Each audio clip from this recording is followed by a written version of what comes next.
Lepas ini nak makan apa?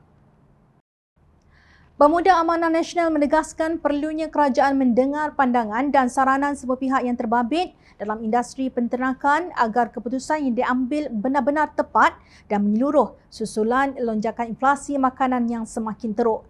Jabatan Perangkaan Malaysia DOSM mengumumkan bahawa indeks harga pengguna bagi bulan April 2022 menyaksikan peningkatan ketara sebanyak 2.3% berbanding bulan April bagi tahun 2021. Ia melepasi purata inflasi bagi tempoh Januari 2011 sehingga April 2022 iaitu sebanyak 1.9%.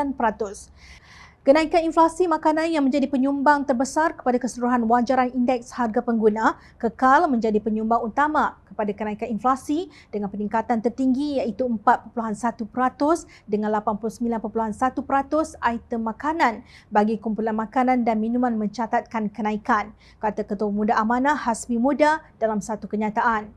Bagi pihak Pemuda Amanah Nasional, beliau melahirkan kekesalan di atas kelemahan kerajaan dalam menangani isu inflasi makanan, misalnya dalam memastikan subsidi kepada penternak ayam dapat dibayar tepat pada masanya.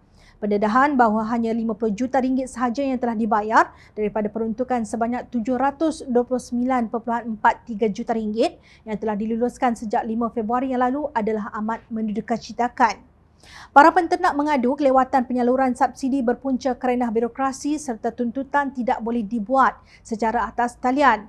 Kerana kegagalan itu, harga ayam yang sepatutnya tidak melebihi RM8.90 sekilogram telah mencecah purata RM9.50 bagi bulan April 2022, kata Hasbi. Menurut beliau, kelambatan kerajaan menangani isu kekurangan stok serta kenaikan harga ayam menunjukkan seolah-olah kerajaan tidak mempunyai gambaran yang jelas masalah sebenar yang sedang dihadapi.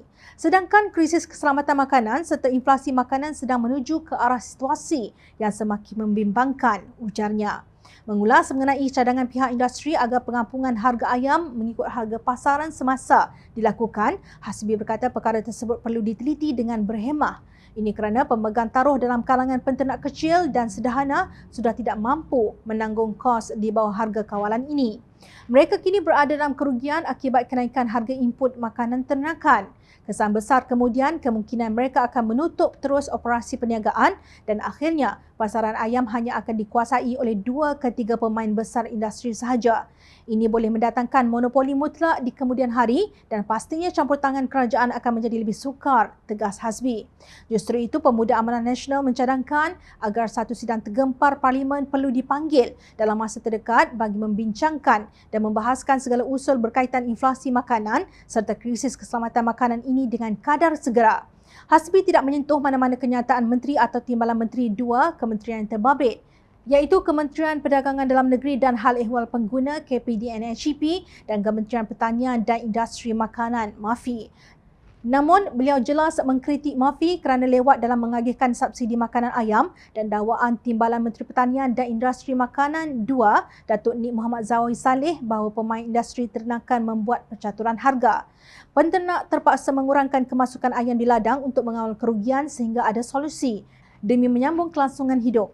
Mereka bukan mahu mencekik pembeli kerana mereka memerlukan pembeli. Susah sangatkah menteri atau timbalan menteri nak faham?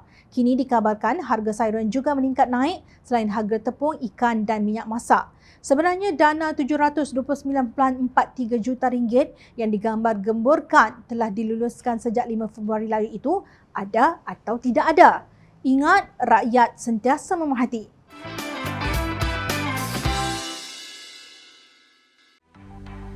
Mencari maklumat dan berita politik yang bebas, kupasan yang tepat, panas.